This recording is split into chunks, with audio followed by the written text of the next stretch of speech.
கர்த்தருடைய பரிசுத்த நாமத்திற்கு மகிமை உண்டாகட்டும். இந்த அதிகாலை வேளையில் தேவ சத்தம் கேட்க தாகத்தோடு வந்திருக்கிற உங்கள் அத்தனை பேரையும் வானத்தையும் பூமியையும் படைத்த ஆண்டவராகிய இயேசுவின் நாமத்தில் அன்போடு நான் உங்களை வாழ்த்தி உங்களுக்கு வரவேற்பு சொல்கிறேன்.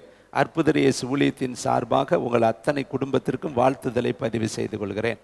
இந்த காலை செய்திக்காக நான் தேவனை நோக்கி ஜெபிக்கும் பொழுது ஒரு காரியத்தை தேவனிடத்தில் நினைவுபடுத்தி ஜெபித்தேன். ஆண்டவரே, நான் வருகிறவர்களுக்கு என்ன காரியத்தை சொல்லணும், எப்படிப்பட்ட காரியம் அவர்களுக்கு தேவையாக இருக்கிறது, இந்த கடைசி காலத்தில் அந்த ஒவ்வொரு நபர்களுக்கும் எது தேவை என்பதை எனக்கு காண்பியும் என்று சொல்லி நான் செபிக்கிற வேளையில் தேவன் ஒரு அருமையான பகுதியை உங்களோடு நினைவுபடுத்தி பேச என்னை தூண்டி கொண்டு வந்து நிறுத்தி இருக்கிறார். எல்லாரும் வேதாகமத்தை எடுத்து 291 பக்கம் 2 தீமோத்தேயு புஸ்தகம் 1ஆம் அதிகாரம் 14வது வசனத்தை எல்லாரும் வாசிக்கலாம். உன்னிடத்தில் ஒப்புவிக்கப்பட்ட அந்த நற்பொருளை நமக்குள்ளே வாசம் பண்ணுகிற பரிசுத்த ஆவியினாலே காத்துக்கொள். மீண்டும் கவனிங்க, உன்னிடத்தில் ஒப்புவிக்கப்பட்ட அந்த நற்பொருளை நமக்குள்ளே வாசம் பண்ணுகிற பரிசுத்த ஆவியினாலே காத்துக்கொள். இது ஒரு ஊழியக்காரனுக்கு எழுதப்பட்ட நிருபம். இந்த வேதத்தில் நிருபங்கள் 13 நிருபங்களை பவுலடிகளே எழுதியிருக்கிறாரு. ஆனால் நிருபங்கள் ஒவ்வொன்றும் சில இடத்துல பட்டணங்களுக்கு எழுதப்பட்ட நிருபங்கள், பிலிப்பு பட்டணத்திற்கு எழுதப்பட்ட நிருபங்கள். அது மாதிரி கலாத்தியா வாசித்து பார்த்தீங்கன்னா கலாத்தியா நாட்டில் உள்ள சபைக்கு எழுதப்பட்ட வார்த்தைகள், பிலிப்பு பட்டணத்திற்கு எழுதப்பட்ட வார்த்தைகள், எபேசு பட்டணத்திற்கு சபைக்கு எழுதப்பட்ட வார்த்தைகள், தெசலோனிக்க சபைக்கு எழுதப்பட்ட வார்த்தைகள். அநேக இடத்துல சபைக்கு எழுதப்பட்ட நிருபம் இருக்கிறது, சில இடத்துல ஊழியர்களுக்கு எழுதப்பட்ட நிருபம் இருக்கிறது. அதுதான் தீமோத்தேயு என்கிற ஊழியக்காரனுக்கு பவுல் எழுதுறாரு. இது சபைக்கு எழுதப்பட்டதல்ல, ஒரு ஊழியக்காரனுக்கு தேவனுடைய ஆவியானவர் சொல்லக்கூடிய உன்னதமான ஆலோசனை. அடுத்து பார்த்தீங்கன்னா தீத்து என்கிற ஊழியக்காரனுக்கு எழுதப்பட்ட தீத்து நிருபம். அடுத்து நீங்கள் பார்த்தீங்கன்னா பிலமோன் என்கிற ஊழியக்காரனுக்கு எழுதப்பட்ட பிலமோன் நிருபம். அப்போ நீங்கள் வேதத்தை படிக்கும் பொழுது யாருக்கு எந்த சூழ்நிலையில் யாரை கொண்டு கர்த்தர் எழுதினார் என்பதை நீங்கள் தெரிந்து படிக்கும் பொழுது தான் அதனுடைய மகத்துவத்தை நீங்கள் அறிய முடியும். அப்போ இது ஒரு ஊழியக்காரனுக்கு எழுதப்பட்ட வார்த்தை. நீங்களும் நானும் இன்றைக்கு கர்த்தருடைய ஊழியத்தை செய்யும்படி அழைக்கப்பட்டிருக்கிற ராஜரீக ஆசாரிய கூட்டம். இயேசுவை ஏற்றுக்கொண்ட எல்லாருமே ஏதோ ஒரு விதத்தில் ஊழியத்தை செய்யணும். வேதம் சொல்லுது அப்போஸ்தலர் ஊழியம் இருக்குது, தீர்க்க தரிசன ஊழியம் இருக்குது, மெய்ப்பர்கள் ஊழியம் இருக்குது, சுவிசேஷ ஊழியம் இருக்குது, போதகர்கள் ஊழியம் இருக்குது. 5 விதமான ஊழியங்களை வேதம் சொல்லுகிறது. நம்ம ஏதோ ஒரு விதத்தில் இயேசுவை மற்றவர்களுக்கு அறிவிக்கும் பொழுது அவருடைய உக்கிரானத்துவக்காரர்களாய் ஊழியக்காரர்களாய் நம்ம மாறுகிறோம். அப்போ நமக்கு தீமோத்தேயு மூலியமாய் கர்த்தர் எழுதி வைத்திருக்கிற இந்த வார்த்தையை நாம் தியானிக்கும் பொழுது நாம் எதை காத்து கொள்ளணும்? பவுலடிகள் தீமோத்தேயுக்கு சொல்றாரு, ஒன்றுகிட்ட கொடுக்கப்பட்ட நற்பொருளை. அப்போ அந்த நற்பொருள்னா யாரை சொல்கிறார், எது நற்பொருள் என்று சொல்லி பவுலடிகள் எழுதுகிறார் என்பதை நான் உங்களுக்கு காண்பிக்க விரும்புகிறேன், வாசிக்க விரும்புகிறேன். அதுக்கு மேல் வசனம் பாருங்க, 14 வசனத்துக்கு மேலே 13 வசனம். நீ கிறிஸ்து இயேசுவை பற்றும் விசுவாசத்தோடும் அன்போடும் என்னிடத்தில் கேட்டிருக்கிற ஆரோக்கியமான வசனங்களின் சட்டத்தை கை கொண்டு இரு. அப்போ அந்த நற்பொருள் அப்படின்னா வசனத்தை குறிக்கிறது, சத்தியத்தை குறிக்கிறது, இன்னும் பலவிதமான உன்னதமான மேன்மையான காரியத்தை குறிக்கிறது, அபிஷேகத்தை குறிக்கிறது. நற்பொருள் என்பது ஊழியத்தை குறிக்கிறது, அடுத்து கிருபையை குறிக்கிறது, அடுத்த அழைப்பை குறிக்கிறது. 5 விதமான காரியத்தை அந்த நற்பொருள் என்கிற வார்த்தை குறிக்கிறது. 1 வசனம், 2வது அபிஷேகம், 3வது ஊழியம், 4வது ஊழியம் செய்வதற்கு ஏற்ற கிருபை, 5வது அழைப்பு. இது எல்லாமே நற்பொருள் என்கிற அந்த ஒரு வார்த்தைக்குள்ள அடங்கி இருக்குது. உங்களை நம்பி கர்த்தர் நற்பொருளாகிய ஊழியத்தை கொடுத்திருக்கிறாரு, வசனத்தை கொடுத்திருக்கிறாரு, அழைப்பை கொடுத்திருக்கிறாரு, கிருபையை கொடுத்திருக்கிறாரு, அபிஷேகத்தை கொடுத்திருக்கிறாரு. உங்களை நம்பித்தான் அந்த விலையேற பெற்ற ஒரு பொக்கிஷத்தை உங்கள் மண் பாண்டத்துக்குள்ள கர்த்தர் வைத்திருக்கிறார். அப்போ அருமையானவர்களே, அதை காத்து கொள்ள வேண்டியது உங்களுடைய தலையாய கடமை. அதை நீங்கள் எப்படி காத்துக்கொள்ள முடியும்? அதற்கு வசனம் சொல்கிறது, நமக்குள்ளே வாசம் பண்ணுகிற பரிசுத்த ஆவியினாலே காத்துக்கொள். அப்ப அந்த அபிஷேகத்தை, வசனத்தை, கிருபைய, அழைப்ப, வரங்களை, வல்லமைகளை நீங்க காத்துக்கொள்ளணும்னா உங்களுக்குள்ளே பரிசுத்த ஆவியானவருடைய பிரசன்னம் வழிநடத்தலும் இருந்தா தான் நீங்க காத்துக்கொள்ள முடியும் தேவனுடைய பிள்ளைகளே. அப்ப இந்த நாளிலும் கூட அந்த நற்பொருள் என்கிறதனுடைய ஆழத்துக்குள்ள உங்களை கொண்டு செல்ல ஆவியானவர் விரும்புகிறார். இந்த நாளில் பார்த்தீங்கன்னா இந்த வசனம் தான் முதல் நற்பொருள். இந்த வசனத்தை நீங்க எப்படி காத்துக்கொள்ளுகிறீங்கிறத நீங்களும் நானும் யோசித்து பார்க்கணும். அதே அதிகாரத்தில் 1ஆம் அதிகாரத்தில் 6ஆம் வசனத்தை பாருங்களேன். இதன் நிமித்தம் நான் உன்மேல் என் கைகளை வைத்ததினால் உனக்கு உண்டான தேவ வரத்தை நீ அனல் மூட்டி எழுப்பி விடும்படி உனக்கு நினைப்பூட்டுகிறேன். இப்போ இங்கே வரத்தை குறித்து சொல்றாரு. இது ஒரு நற்பொருள். அங்கே வசனத்தை சொன்னாரு, இங்கு வரத்தை சொல்றாரு. அதை நீ அனல் மூட்டணும். நீங்கள் பார்த்தீங்கன்னா வீட்டில் இருக்கிற குழம்புகளை காலையில் தான் நல்லா சுட வச்சுருப்பாங்க, நல்லா கொதிக்க வச்சுருப்பாங்க. ஆனால் மத்தியானம் ஒரு அதை சூடுபடுத்தணும், இல்லாட்டி இது கெட்டு போயிடும். ஒவ்வொன்றுக்கும் அதை பதப்படுத்துவதற்கு ஒரு சில தன்மை இருக்குது. சில பொருட்களை சூடுபடுத்தணும், சில பொருட்களை குளிர்படுத்தணும். அப்போ 2 விதமான தன்மை இருக்குது. சூடாக இருந்தாலும் பொருள் கெட்டு போகாது, குளிர்ச்சியாக இருந்தாலும் பொருள் கெட்டு போகாது. ஆனால் வெளிப்படுத்த சொல்கிறார், நீ அனலும் இல்லாமல் குளிரும் இல்லாமல் வெது வெதுப்பாக இருந்தால் உன்னை நான் வாந்தி பண்ணி போடுவேன். உப்பு தான், ஆனால் அந்த உப்பு சாரம் இல்லாமல் இருந்தால் அது வெளியே கொட்டப்பட்டு போயிடும். அப்போ உப்புக்கு என்ன இருக்கணுமா? சாரம் இருக்கணும், சுவைத்தன்மை இருக்கணும். அதுக்கு தானே பேர் உப்பு. அப்போ நம்முடைய வாழ்க்கையில் தேவன் உங்களுக்கும் எனக்கும் கொடுத்த அபிஷேகத்தை, வரங்களை, கனிகளை, ஊழியங்களை, வசனத்தை நம்ம எந்த அளவுக்கு நமக்குள்ளே காத்து வைத்திருக்கிறோம் என்பது தான் இன்றைய செய்தி தேவனுடைய பிள்ளைகளே. பாருங்கள், அதே 2ஆம் அதிகாரத்தில், அதே தீமோத்தேயுல 2ஆம் அதிகாரத்தில் 15ஆம் வசனத்தை கொஞ்சம் உத்து பார்க்கும்படி உங்களை நான் கேட்டுக்கொள்கிறேன். அடுத்த பக்கத்தில் இருக்கு. நீ வெட்கப்படாத ஊழியக்காரனாயும் சத்திய வசனத்தை நிதானமாய் பகுத்து போதிக்கிறவனாயும் உன்னை தேவனுக்கு முன்பாக உத்தமனாக நிறுத்தும்படி ஜாக்கிரதை. இந்த இடத்துல எழுதுறாரு, நீ வெட்கப்பற்றக்கூடாது. கடைசி காலத்தில் இதை கேட்கும் பொழுது நீங்களும் நானும் தேவனிடத்தில் போய் நிற்கும் பொழுது வெட்கப்பற்றக்கூடாது. அப்போ வெட்கப்படாத பிள்ளையா நிற்கணும்னா பகுத்து போதிக்கிறவனாக இருக்கணும், பகுத்து அறிகிறவனாக இருக்கணும். அப்போ வசனத்தை நம்ம எந்த அளவுக்கு பகுத்து பார்த்து அந்த வசனம் எதற்காய் சொல்லப்படுகிறது என்பதை நம்ம யோசித்து அதை நம்ம பிடித்து கொண்டால் தேவனுடைய சமூகத்தில் வெட்கப்பட மாட்டோம். பாருங்க, 10 ஸ்திரீகள் போறாங்க, 5 பேர் பரலோகத்துக்குள்ள போயிட்டாங்க, 5 பேர் வெட்கப்பட்டு போயிட்டாங்க. பார்த்தீங்களா எவ்வளவு வேதனையான காரியம் பாருங்க.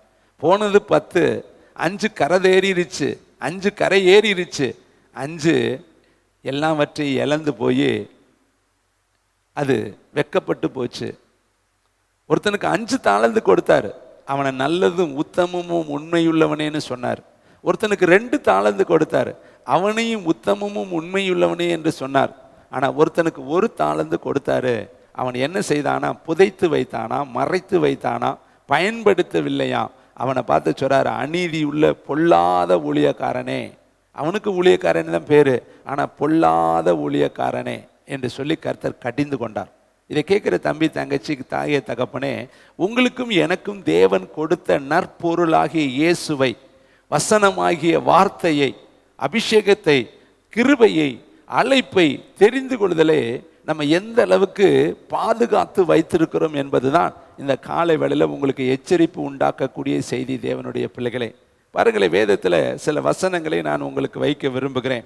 யோவான் எழுதின சுவிசேஷம் 6ஆம் அதிகாரம் 66வது வசனம், 135வது பக்கம். இந்த வசனத்தை முதல்ல உங்கள் மத்தியில் ஆழமாய் வைக்க விரும்புகிறேன்.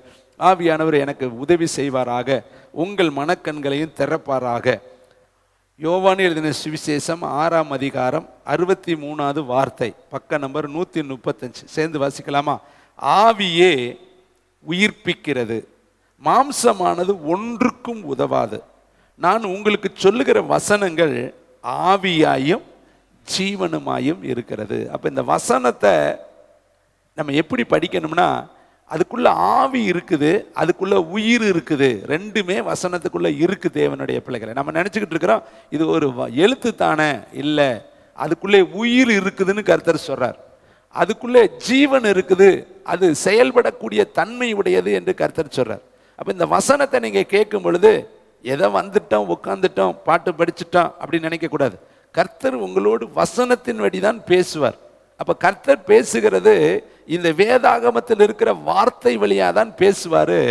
அந்த வார்த்தைக்குள்ள உயிர் இருக்குது, அந்த வார்த்தைக்குள்ள ஜீவன் இருக்குது, ஆவி இருக்கிறது என்று கர்த்தருடைய வாய் சொல்லுகிறது. அடுத்து பாருங்க, இந்த வார்த்தைக்குள்ள என்ன இருக்கிறதா? ஏசாயா தீர்க்கதரிசி புஸ்தகம் 55ஆம் அதிகாரம் 11வது வசனம், 862வது பக்கம். ஏசாயா தீர்க்கதரிசி புஸ்தகம் 55ஆம் அதிகாரம் 11வது வார்த்தை.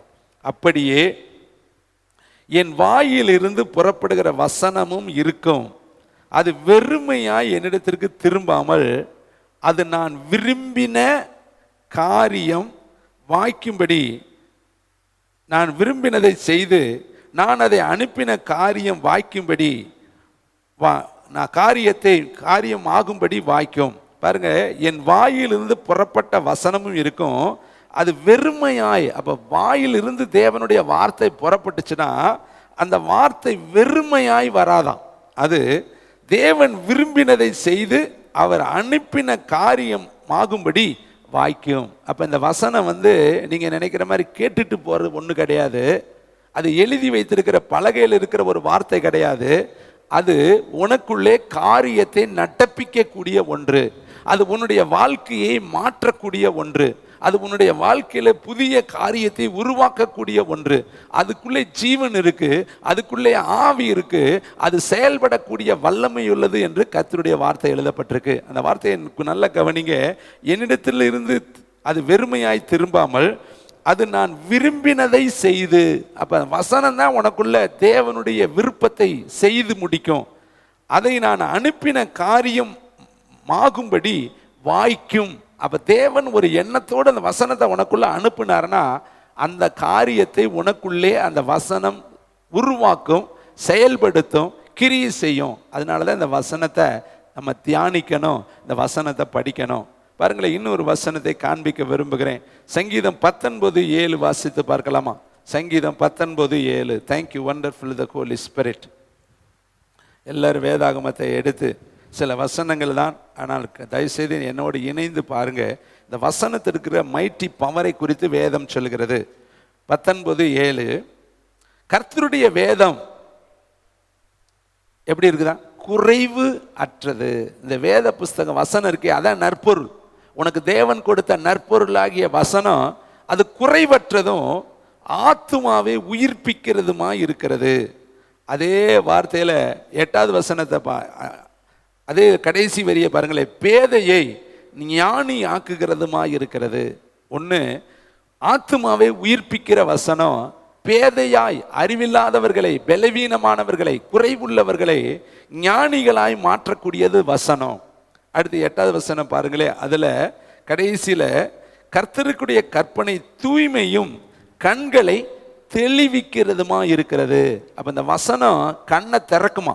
இந்த வசனம் உனக்குள்ள போச்சுன்னா உன் மனக்கண்கள் திறக்கப்படும், உன் இதய பலகைகள் திறக்கப்படும், உன் உணர்வுகள் திறக்கப்படும், உன் உணர்ச்சிகள் திறக்கப்படும். உனக்குள்ளே ஒரு புது மாற்றங்களை கர்த்தருடைய வார்த்தை கொண்டு வரும். இன்னும் பாருங்களே, 11வது வசனம், அன்றியும் அவைகளால் உமது அடியேன் எச்சரிக்கப்படுகிறேன், அவைகளை கை கொள்ளுகிறதுனாலே மிகுந்த பலன் உண்டு. எச்சரிக்கப்படுகிறேன். இந்த வசனம் தான் நம்மளை எச்சரிக்கும். இங்கிட்டு பார்க்காத, அங்கிட்டு பார்க்காத, உன் காலை விளக்கு, உன் வார்த்தையை சுருக்கு, உன் கண்ணை ஏறிட்டு பார்க்காத, நீ இப்படி நடக்காத அப்படி நடக்காதேன்னு உனக்கு இந்த வசனம் ஒவ்வொரு நாளும் எச்சரிக்கும். அதனாலதான் தாவீது சொல்றாரு, உன்னுடைய வசனம் என் காலுக்கு தீபமும் உம்முடைய பாதைக்கு, என்னுடைய பாதைக்கு அது வெளிச்சமுமா இருக்கிறது. இந்த 11வது வசனத்தை நல்லா கவனிங்க. அவைகளால், உம்முடைய வசனங்களால், உம்முடைய வார்த்தைகளால், உம்முடைய அபிஷேகத்தால் நான் என்ன செய்யப்படுகிறேன்? எச்சரிக்கப்படுகிறேன். அவைகளை கை கொள்ளுகிறதுனாலே எனக்கு மிகுந்த பலன் உண்டு. அப்ப வசனம் பாருங்க, அந்த நற்பொருளுங்கிறது அந்த வசனம் தான். இந்த வசனத்தை நீங்க கை கொண்டீங்கன்னா இந்த வசனம் உங்களை எச்சரிக்கும். இந்த வசனம் உங்க கால்களை வலுவாதபடி காத்து கொள்ளும். அது உங்களை கண்மலையின் மேல் நிறுத்தும். அது உங்களுக்கு உறுதியான அஸ்திபாரமா இருக்கும். இன்னும் பாருங்களேன், எபிரேயருக்கு எழுதின புஸ்தகம் 4ஆம் அதிகாரம் 12ஆம் வசனத்தை வாசித்து பார்க்கலாம். அங்க அந்த வசனத்தினுடைய மைட்டி பவரை அழகாய் கர்த்தர் எழுதி வைத்திருக்கிறார். எபிரேயருக்கு எழுதின புஸ்தகம், தேங்க்யூ வண்டர்ஃபுல் த ஹோலி ஸ்பிரிட், 4ஆம் அதிகாரம், தேங்க்யூ ஜீசஸ், 12வது வசனத்தை வாசிக்கலாமா? பக்க நம்பர் 301வது பக்கம். தேவனுடைய வார்த்தையானது பார்த்தீங்களா, இந்த வார்த்தை நற்பொருளாகிய வார்த்தைக்குள்ள என்ன இருக்கா? ஜீவன் இருக்கா, வல்லமை இருக்குதான். அது எந்த பட்டயத்திலும் அதிகமான கருக்குள்ள பட்டயமா இருக்குதா, ஆத்துமாவையும் ஆவியையும் கணுக்களையும் ஊனையும் பிரிக்கத்தக்கதாக உருவ குத்துகிறதா இருக்கிறதா, இருதயத்தின் நினைவுகளையும் யோசனைகளையும் வகை அறுக்கிறதாக இருக்கிறது. இதுதாங்க வசனத்தினுடைய பவர். இந்த வசனம் உனக்குள்ள வரும் பொழுது உன் இருதயத்தினுடைய யோசனைகளை வகை அறுக்கும். அந்த வசனம் இருபுறமும் கற்குள்ள எல்லா பட்டயத்தை விட கூர்மையானது. அது கேட்கிறவனையும் வெட்டும், பேசுறவனையும் வெட்டும். எல்லாருக்குள்ளேயும் அந்த வசனம் கிரியை செய்யும். ஏன்னா அது உயிர் உள்ள வசனம், கர்த்தரிடத்திலிருந்து புறப்பட்ட வசனம். ஒவ்வொரு வார்த்தையும் தேவனுடைய வாயிலிருந்து புறப்பட்டது. அதனாலதான் வசனத்தை படிங்க, வசனத்தை தியானம் பண்ணுங்க, வசனத்தின்படி வாழுங்க, வசனத்தின்படி குடும்பத்தை கட்டுங்க, வசனத்தின்படி உங்க உழைப்பு இருக்கட்டும், வசனத்தின்படி உங்க சம்பாத்தியம் இருக்கட்டும், வசனத்தின்படி உங்க ஜீவியம் இருக்கட்டும்னு ஏன் இந்த வசனத்தை ஆணித்தரமாய் நம்ம அழுத்துகிறோம் என்றா, இந்த வசனம் தான் உங்களுடைய வாழ்க்கையில ஒளிமயமாய் உங்களை வாழ வைக்கும். அதனாலதான் இந்த வசனத்தை கர்த்தர் என்ன பண்றார்? உனக்குள்ளே வைத்திருக்கிறார். அதை காத்துக்கொள். அதை கரைபடாதபடி, பிழைபடாதபடி, காணாமல் போகாதபடி காத்துக்கொள்ள வேண்டியது உன்னுடைய பொறுப்பு. பாருங்களேன், இந்த வசனம் உனக்குள்ளே வரும் பொழுது என்னென்ன காரியம் நடக்கும்? மத்தேயு புஸ்தகம் 13ஆம் அதிகாரம் 19வது வார்த்தையை வாசிக்கலாமா? மத்தேயு 13:19. தேங்க்யூ வண்டர்ஃபுல் த ஹோலி ஸ்பிரிட். ஒருவன் ராஜ்யத்தின் வசனத்தை கேட்டோம். இப்போ நீங்களும் கேட்குறீங்க, லைவ்ல இருக்கிறவங்களும் கேட்பாங்க. இந்த பிரசங்கத்தை எத்தனையோ பேர்கள் கேட்பாங்க. கேட்கறது பெருசே கிடையாது. உலகத்தில் எத்தனையோ காரியத்தை கேட்குறோம். ஆனால் அந்த கேட்கறதோடு நிற்காம அடுத்த வார்த்தையில் உணராது இருக்கும் பொழுது, கேட்கிட்டா பத்தாதுங்க, உணரணும். உணராட்டி அது உனக்குள்ளே கிரியை செய்யவே செய்யாது. ஏனென்றா நீ உணராது இருக்கும் பொழுது என்ன நடக்குதான்? பொல்லாங்கான் வந்து அவன் இருதயத்தில் விதைக்கப்பட்டதை பறித்து கொள்கிறான், அவனே வழி அருகே விதைக்கப்பட்டவன். அப்போ வசனம் எல்லாத்துக்குமே வரும், எல்லாத்துக்குமே வசனம் காண்பிக்கிறார், எல்லாத்துக்கிட்டையும் வசனத்தை அனுப்புறார். ஆனால் அந்த வசனத்தை நீ கேட்டுட்டு அது உனக்குள்ளே வந்த உடனே, உன் மனசுக்குள்ளே விழுந்த உடனே, உன் மைண்டில் விழுந்த உடனே, மனதில் விழுந்த உடனே, உன் ஆவியில் அது விழுந்த உடனே, உன் உள்ளத்துக்குள்ளே அது விழுந்த உடனே நீ அதை உணரணும், நீ அதுக்கு செவி கொடுக்கணும், நீ அதை கிரியை செய்யணும், நீ அதுபடி உன் வாழ்க்கையை மாற்றணும். இல்லாவிட்டால் என்ன நடக்கும்? அடுத்த வார்த்தை, நீ செய்யாத பொழுது பொல்லாங்கான்னு வருகிறான். அவன் பார்த்துக்கிட்டே இருக்கான். பிரசங்கிக்கும் பொழுதும் வார்த்தை வர்றதையும் அவன் பார்த்துட்டான். இப்போ அது பயன் பெறல, அது வேஸ்டாக கிடக்குது, அது பயன்படுத்தப்படலை, அது யூஸ் பண்ணப்படலை, அது செயலற்று கிடக்குதுன்னு தெரிஞ்ச உடனே அவன் வந்து என்ன பண்றானா, எடுத்துட்டு போயிடறானா, விதைக்கப்பட்டதை பறித்து கொள்கிறான். அவன் தான் வழி அருகே விதைக்கப்பட்டவன். இன்றைக்கு நம்ம எத்தனை பிரசங்கம் கேட்டிருக்கிறோம், எத்தனை பிரசங்கத்தை நம்ம கேட்டிருக்கிறோம், ஆனால் எத்தனை பிரசங்கத்தை உணர்ந்து இருக்கிறோம், எத்தனை பிரசங்கத்தின்படி வாழ்ந்து இருக்கிறோம், எத்தனை செய்தி நம்முடைய வாழ்க்கையை மாற்றி இருக்கு, எத்தனை செய்திக்கு நம்முடைய குடும்பம் மாறி இருக்கு, எத்தனை வார்த்தை நம்முடைய இருதயத்தில் கிரியை செய்து கொண்டு இருக்கிறது. அதே பகுதியில் பாருங்களே, 23ஆம் வசனம், நல்ல நிலத்தில் விதைக்கப்பட்டவனோ வசனத்தை கேட்கிறவனும் பிளஸ் உணர்கிறவனுமா இருந்து. அப்ப யாரு பலன் கொடுப்பா? கேட்டா மட்டும் அல்ல, கேட்டதை உணர்கிறவன், கேட்டதை கை கொள்கிறவன், கேட்டதை செய்கிறவன், கேட்டபடி வாழ்கிறவன், அவன்தான் 100ஆகவும் 60ஆகவும் 30ஆகவும் பலன் தருகிறான். அப்ப உனக்குள்ளே தேவன் வைத்திருக்கிற நற்பொருளை பரிசுத்த ஆவியினால நீ காத்துக்கொள். இல்லாட்டி நீ வெட்கப்பட்ட ஊழியக்காரனா போயிடுவ, கர்த்தருடைய வருகையில நீ கைவிடப்பட்டு போயிடுவ. அதனால வசனத்தை, உனக்குள்ள இருக்கிற வசனத்தை, உனக்குள்ள இருக்கிற கிருபையை, உனக்குள்ள இருக்கிற அபிஷேகத்தை, உனக்குள்ள கர்த்தர் வைத்திருக்கிற தாளந்துகளை நீ காத்து கொள்ளணும். அப்படின்னா என்ன பண்ணணும்? அதை குறித்து நீ உணரு. எனக்கு இந்த கிருபையை கர்த்தர் கொடுத்திருக்கிறாரே. பாருங்க, ஏசாவுக்கு பிறப்புல ஒரு ஆசீர்வாதம் கொடுத்தார். அது என்ன பார்க்கணும்னா சேஷ்ட புத்திர பார்க்கும். அதனுடைய மேன்மை அவன் உணரலை, அதனுடைய மகத்துவத்தை அவன் உணரலை, அதனுடைய விலையேற பெற்ற தன்மையை அவன் உணரலை. அது எல்லாருக்கும் கிடைக்கிற ஒன்று அல்ல. யார் முதல்ல பிறக்கிறாங்களோ அவங்களுக்கு மட்டும்தான் அது கிடைக்கும், எல்லாருக்கும் கிடைக்காது.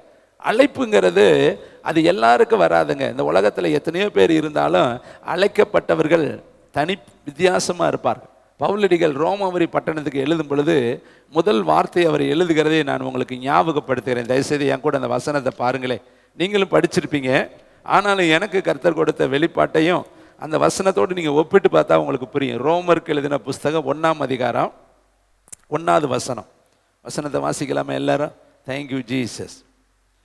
இயேசு கிறிஸ்துவின் ஊழியக்காரனும், ஃபர்ஸ்ட் பாயிண்ட் அவர் எழுதுறாரு, இயேசுவுக்கு ஊழியக்காரனும். பக்க நம்பரு 207வது பக்கம். எழுதிட்டீங்களா? ரோமாபுரி புஸ்தகம் 1ஆம் அதிகாரம் 1ஆம் வசனம். இயேசு கிறிஸ்துவின் ஊழியக்காரனும்.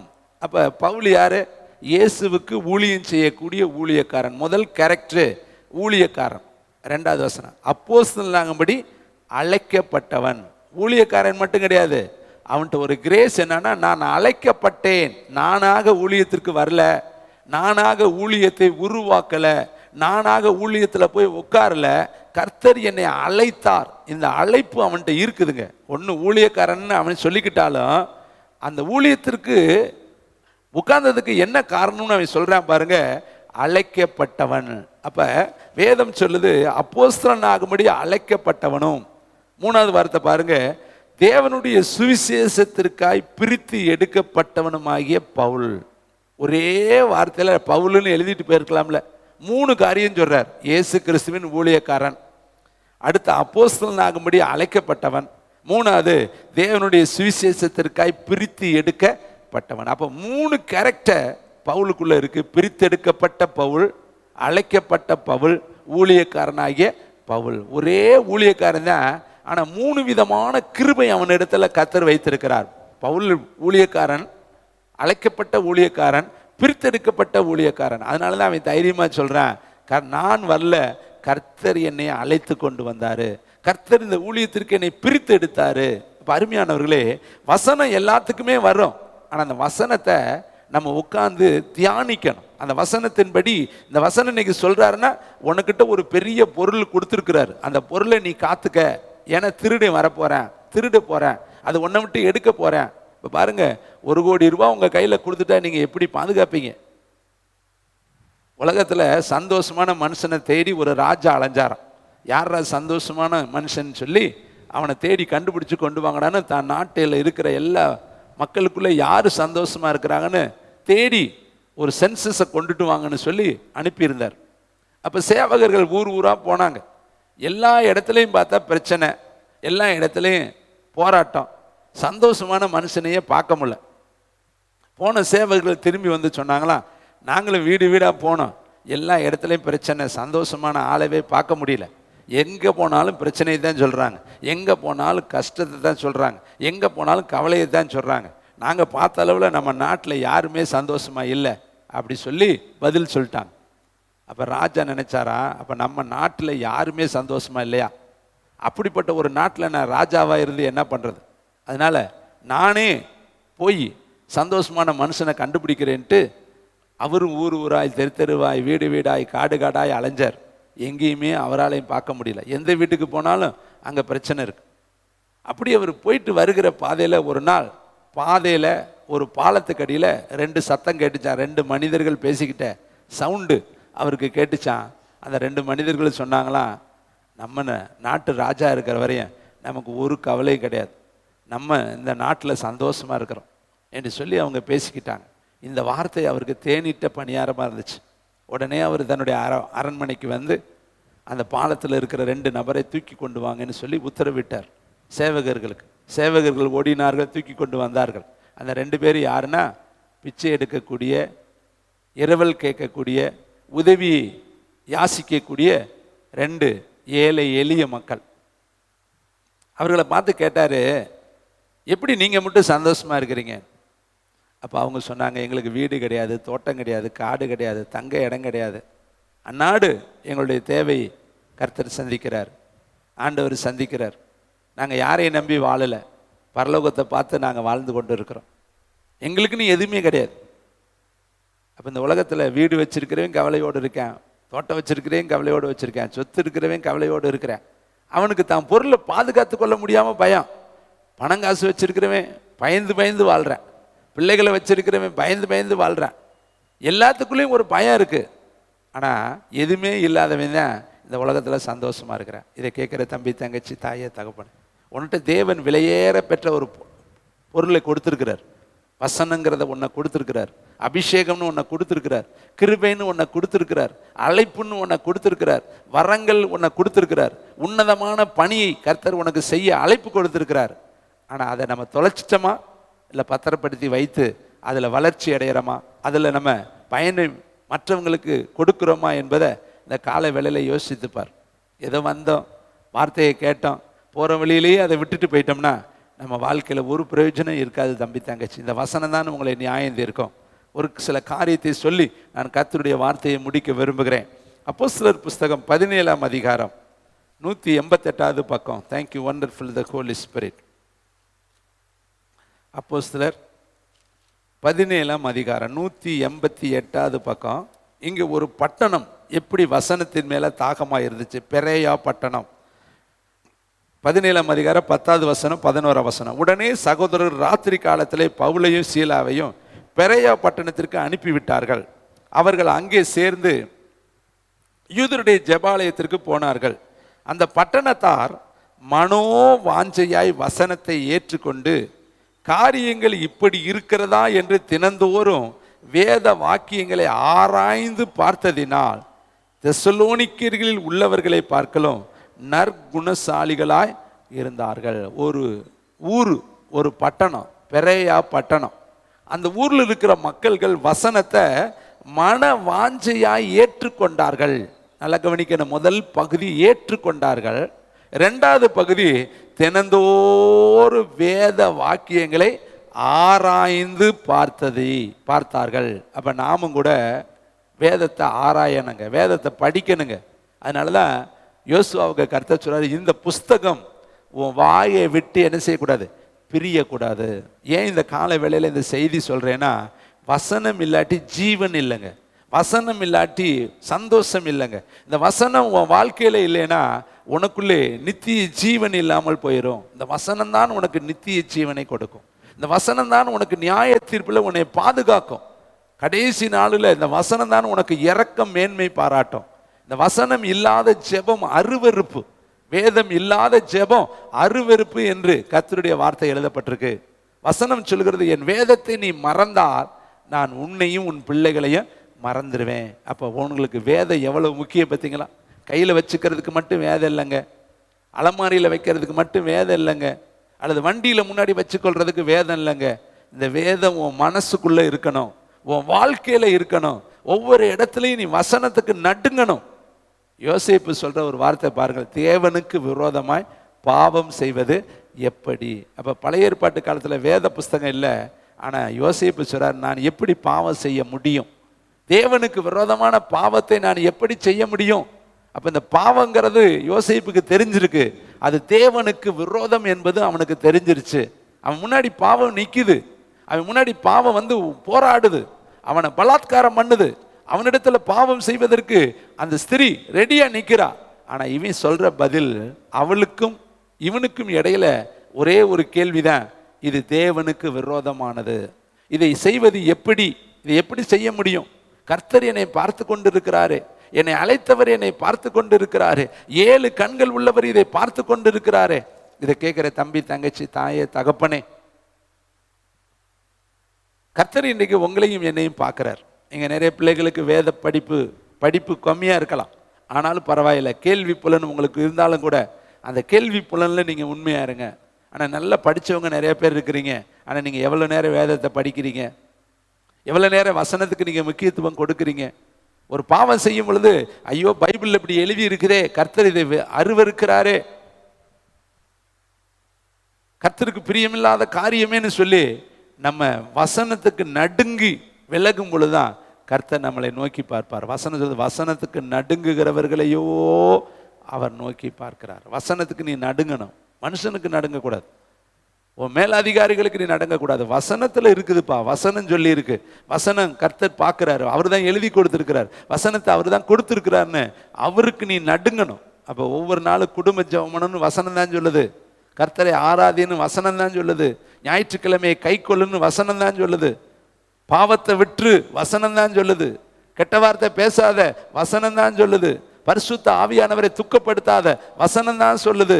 இது எல்லாவற்றையுமே வசனத்துல தான் எழுதி வைத்திருக்கிறார். அதனாலதான் உங்களுடைய வசனத்தால் அடியேன் எச்சரிக்கப்படுகிறேன். அப்ப வசனம் நமக்கு எச்சரிப்பை தரும் தேவனுடைய பிள்ளைகளை. இந்த பெரையா பட்டணத்தார் பாருங்க, மன வாஞ்சையாய் படித்தார்கள். அப்ப நாமும் வேதத்தை மற்றவங்களுக்காக படிக்க கூடாது, சொல்றாங்களேன்னு படிக்க கூடாது. அது உண்மையான வேத வாசிப்பு அல்ல. நீயே படிக்கணும், ஆசையா படிக்கணும், தாகத்தோடு படிக்கணும். ஏசப்பாவை எழுதி கொடுத்த புஸ்தகத்தை முழுசும் படிக்கணுமேனு ஆதி ஆகமத்திலிருந்து வெளிப்படுத்தல் வரையும் 66 புஸ்தகத்தையும் நீ படிக்கணும். படிக்க படிக்க படிக்க தாங்க அது உனக்கு முகக்கலையை கொண்டு வரும். அது உன்னுடைய ஆவியை பிரகாசிக்கும், உன் ஆத்மாவை கம்பீரிக்க பண்ணும். ஏனென்றால் இது ஜீவனும் ஆவியுமாய் இருக்கிறது. இது ஆத்மாவை பலப்படுத்தக்கூடியதா இருக்கிறது. அருமையான தம்பி, தங்கச்சி, தாயே, தகப்பனே, நீங்க எந்த அளவுக்கு வசனத்துக்கு முக்கியத்துவம் கொடுக்குறீங்களோ அந்த அளவுக்கு பரலோகம் உங்களுக்கு முக்கியத்துவம் கொடுக்கும். என் வசனத்துக்கு நடுங்குகிறவனையோ பக்கத்தில் சொல்லுங்க, நோக்கி பார்க்க. உங்க கண்ணு நிறைய பேர் சொல்றாங்க, கர்த்தர் என்னை பார்க்க மாட்டேங்கிறாரு, என் பிரச்சனையை கேட்க மாட்டேங்கிறாரு, எனக்கு பதில் வெல்லையே. ஏன் வெல்ல தெரியுமா? நீ வசனத்துக்கு நடுங்கலையப்பா, நீ வசனத்துக்கு கீழ்ப்படியிலேயே, நீ வசனத்தை புறக்கணிச்சிட்டியே, நீ அவருடைய வார்த்தையே தட்டிட்டியே. அப்புறம் எப்படி கர்த்தர் நம்மளை நோக்கி பார்ப்பார்? அருமையான தம்பி, தங்கச்சி, ஒரு பட்டணமே, பெரையா பட்டணமே மன வாஞ்சியாய் வசனத்தை ஏற்றுக்கொண்டு காரியங்கள் இப்படி இருக்கிறதா என்று வேதத்தை அவர்கள் ஆராய்ந்தபடினா நற்குணசாலிகளாய் இருந்தார்கள். அப்ப வேதத்தை நம்ம படிக்க படிக்க என்ன நமக்குள்ள வரும்? நற்குணம் வரும், நல்ல குணம் வரும், நல்ல வசனம் நமக்குள்ள உள்ள போக போக நம்முடைய பேச்சு மாறும், கண்ணு மாறும், சிந்தை மாறும், நினைவு மாறும், உணர்வு மாறும், நம்முடைய நடவடிக்கைகள் மாறும், நம்முடைய செயல்பாடுகள் மாறும். ஒருவனுடைய இருதயம் எதில் நிரம்பி இருக்கிறதோ அதுதான் அவன் வாயில வரும். பார்த்துருக்கிறீங்களா? சில பேர்த்துக்கிட்ட கெட்டதில் போனால் கெட்ட வார்த்தையாக பேசிக்கிட்டு இருப்பாங்க, சில பேர்த்துக்கிட்ட போனால் பொய்யா பேசிக்கிட்டு இருப்பாங்க, சில பேர்த்துக்கிட்ட போனால் அக்கிரம சிந்தையோடு கூட பேசிக்கிட்டே இருப்பாங்க. ஆனால் சில பேர்த்துக்கிட்ட போனால் வசனம் பேசிக்கிட்டே இருப்பாங்க. அப்போ யாரை நமக்கு விருப்பம் வரும்? அவங்கள்ட்ட போனால் நல்லதை பேசுகிறாங்க, நல்லதை சொல்கிறாங்க, நல்ல காரியத்தை கற்றுக் கொடுக்குறாங்க. அவங்கள்ட்ட போனால் நல்ல வழியை நமக்கு சொல்லி கொடுக்குறாங்க. ஆனால் அங்கே போனால் துன்மார்க்க வழியை சொல்லி கொடுக்குறாங்க. நீங்கள் பார்த்தீங்கன்னா ரெகொபெயாமுக்கு 2 பேர் ஆலோசனை சொல்லுவாங்க. முதியோர்கள் நல்ல ஆலோசனை சொல்லுவாங்க, இளம் பிள்ளைகள், வாலிபர்கள் கெட்ட ஆலோசனை சொல்வார்கள்.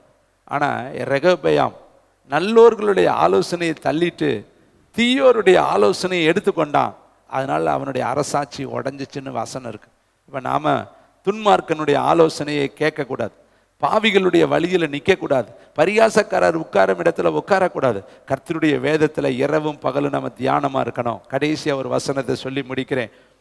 597 பக்கம் எஸ்ரா எழுதின புஸ்தகம். அந்த எஸ்ரா என்கிற ஒரு மனிதனை குறித்து வேதம் சொல்லுகிறது. பழைய ஏற்பாட்டு காலத்தில் வாழ்ந்த அந்த மனிதன் எப்படிப்பட்ட ஒரு மனிதனாக இருந்தார்? 597 பக்கம். தேங்க்யூ வண்டர்ஃபுல் த ஹோலி ஸ்பிரிட். எஸ்ரா எழுதின புஸ்தகம். தேங்க்யூ வண்டர்ஃபுல் த ஹோலி ஸ்பிரிட். 7ஆம் அதிகாரம் 10வது வசனம். கர்த்தருடைய வேதத்தை ஆராயவும். எடுத்துட்டீங்களா? 597 பக்கம். வேதத்தை ஆராயவும். தயவு செய்து உங்களிடத்துல நான் கேட்குற ஒரு பணிவான வேண்டுதல் என்னன்னா, வேதத்தை கொஞ்சம் படிங்க. ஒரு மணி நேரமாவது வாசிங்க.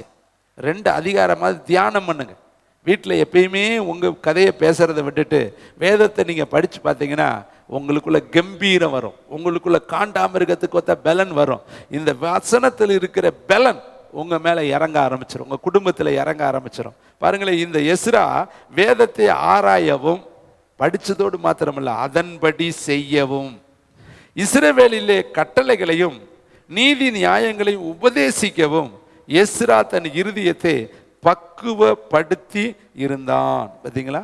இருதயத்தை பக்குவப்படுத்தி ரெடியாக வச்சிருந்தார். எப்படி திருமணத்திற்கு ஒரு பொண்ணை ரெடி பண்ணுறோமோ, ஒரு வீடு கட்டுவதற்கு எப்படி பொருளாதாரத்தை ரெடி பண்ணுறோமோ, ஒரு பிரயாணத்திற்கு எப்படி நம்முடைய பேக்குகளை ரெடி பண்ணுறோமோ, அதுபோல் எஸ்ரா இருதயத்தை பக்குவப்படுத்துகிறான். எதுக்குன்னா வசனத்தை கை கொள்ள, வசனத்தின்படி செய்ய, வசனத்தின்படி வாழ, அவன் மக்களுக்கு சொல்ல இருதயத்தை பக்குவப்படுத்தி வைத்திருந்தான். வேதத்தை ஆராய்ந்த எஸ்ரா. அங்க பெரையா பட்டணத்தார் வேதத்தை மனவாஞ்சியாய் படித்தார்கள். அப்ப இதை கேட்கிற தம்பி, தங்கச்சி, பவுலடிகள் தீமோத்தேயுக்கு சொல்றார், உனக்குள்ளே தேவன் கொடுத்த நற்பொருளை பரிசுத்த ஆவியினாலே காத்துக்கொள். அப்ப இன்னைக்கு நமக்கு செய்தி, உனக்கு கொடுத்த வசனத்தை காத்துக்கொள். அந்த வேயில போற வழியில விட்டுறாத. போன வாரம் என்ன செய்தி தெரியல பிரதர், அதுக்கு முந்தின வாரம் என்ன செய்தி தெரியல பிரதர், இன்னைக்கு தான் என்ன பேசினாரு தெரியல பிரதர். ஒரு வேடிக்கை கதை இருக்கு. 2 பேர் சண்டை போட்டுக்கிட்டாங்க. அங்க திடீரென்று காவல்துறையினர் வந்துட்டாங்க. வந்து கேள்வி கேட்டாங்க, என்னப்பா சண்டை? ஒருத்தரை கேட்குறாங்க. அவர் சொல்றாரு, ஒன்றும் தெரியலைங்கய்யா, அவன் அடிடாடுனா இவன் புடிடாடினேன், இவ்வளோதான் எனக்கு தெரியும். இவன் அடிடாடினா இவன் புடிடாடினேன், அப்படி தான் எனக்கு தெரியும்னாங்க. சரி, உனக்கு தெரியாட்டி போடா, நான் அடுத்த ஆளை கூப்பிட்டேன். நீ என்னடா பார்த்த? இதைத்தான் சொன்னேன், அடிடாடினே புடிடாடினே ஓடுறானே உடியாடினே, எனக்கு ஒன்றும் தெரியாது. யாரை கேட்டாலும் தெரியலைங்கிறாங்க. ஆனால் அங்கே ஒரு மேட்ரு இருக்கு, அங்கே ஒரு சம்பவம் இருக்கு, அது இல்லாமல் காரியம் இல்லை. அப்போ யாருக்குமே எதுவுமே தெரியல, கூட்டம் கூடிருச்சு. நீ ஏன்டா அடிச்ச? அவன் தான் அடிக்க சொன்ன, நான் அடித்தேன். நீ ஏன்டா உதைச்ச? அவன் தான் உதைக்க சொன்ன, நான் உதைச்சேன். உனக்கு என்னடா இவன் தீங்கு செஞ்சேன்? எனக்கு ஒன்றும் செய்யலை, இவங்க எல்லாம் செஞ்சுக்கிட்டு இருந்தாங்க, நானும் வந்து சரி கை சும்மா இல்லை, நானும் 2 போடு போட்டேன். இதுதாங்க உலகத்தில் இருக்கிற செய்தி. நாமும் அப்படி, எல்லாரும் படிக்கிறாங்க நானும் படிக்கிறேன், எல்லாரும் போகிறாங்க நானும் போகிறேன், எல்லாரும் பைபிள் வச்சுருக்காங்க நானும் வச்சுருக்கிறேன், எல்லாரும் ஞாயிற்றுக்கிழமை போகிறாங்க நானும் போகிறேன். அப்படி இல்லை தேவனுடைய தம்பி தங்கச்சி. ஒரு உணர்வு இருக்கணும். தேவன் என்னை அழைத்திருக்கிறார், என்னை நம்பி ஒரு பொருளை கொடுத்துருக்கிறார், என்னை நம்பி வசனத்தை கொடுத்துருக்கிறார், எனக்காகவே எழுதி கொடுத்துருக்கிறார். அது என்னை நியாயந்திருக்கும், அது என்னோடு பேசும், அது என் வாழ்க்கையை மாற்றும், அது எனக்குள்ளே தங்கி இருக்கிற மகா பெரிய பொக்கிஷம். அதை நான் ஒரு நாள் இழந்துடக்கூடாது, அதை நான் ஒரு நாள் விட்டுறக்கூடாது, அது ஒரு நாள் நான் கரைப்படுத்திடக்கூடாது, அதை தொலைச்சி போடக்கூடாது, போகிற வழியில் விட்டுட்டு போயிடக்கூடாது. இந்த வசனத்தை வீட்டில் போய் தியானிக்கணும். நற்பொருள்னா என்ன? நான் இந்த வசனத்தை எப்போ நடு இரவில் கொடுத்தார், அதில் இருந்து நற்பொருள்னா என்ன என்ன என்னன்னு தொலைவுனேன். வேதத்தில் எதெல்லாம் நற்பொருள், இந்த பொருளை எப்படி நான் காத்துக்கொள்றது? என்னை நம்பி கொடுத்துட்டு போயிருக்கிறாரே, என்னை நம்பி இந்த பொருளை கொடுத்துருக்கிறாரே, அவர் வர வரையும் நான் காத்துக்கொள்ளணுமே. இந்த ஊழியத்தை கொடுத்துருக்கிறார், விசுவாசிகளை கொடுத்துருக்கிறார், அபிஷேகத்தை கொடுத்துருக்கிறார், கிருபைகளை கொடுத்துருக்கிறார், வசனத்தை கொடுத்துருக்கிறாரே. இதெல்லாம் நான் அவர் வருகையில் வந்து போய் நின்று அவர்கிட்ட கணக்கு ஒப்புவிக்கணும். கர்த்தர் கேட்பார், நான் உனக்கு இந்த காரியத்தை கொடுத்தேனே, எங்கப்பா அதெல்லாம் கேட்டாருன்னா, புதைச்சி வச்சேன்னு சொன்னா பொல்லாதவனேன்னு சொல்லிடுவாரே. அதை நான் பெருக பண்ணணுமே, அதை நான் வளர்க்கணுமே, அதை நான் உருவாக்கணுமே. அப்போ தானே நல்ல ஊழியக்காரன்னு நான் பெயர் எடுக்க முடியும். உங்களுக்கும் கர்த்தர் கொடுத்த இந்த காலை வேளையில் வார்த்தையை அல்லல் தட்டிடாதீங்க தம்பி தங்கச்சி தாயை தகப்பனே. அந்த பொருளை காத்துக்கொள், அந்த வசனத்தை காத்துக்கொள், அந்த வசனத்துக்கு முக்கியத்துவம் கொடு. வசனத்துக்கு உன் கால்கள் நடுங்கட்டும், வசனத்துக்கு உன் இருதயம் நடுங்கட்டும், வசனத்துக்கு உன் உணர்வுகள் நடுங்கட்டும், வசனத்தின்படி உன் குடும்பத்தை கட்டு, வசனத்தின்படி உன் பிள்ளைகளை நடத்து. அந்த வசனம் உன் வாழ்க்கையை வளமிக்க ஆரோனுடைய கோலாய் மாற்றும். எல்லாரும் ஜெபிக்கும்படி எழுந்து நிற்கலாம்.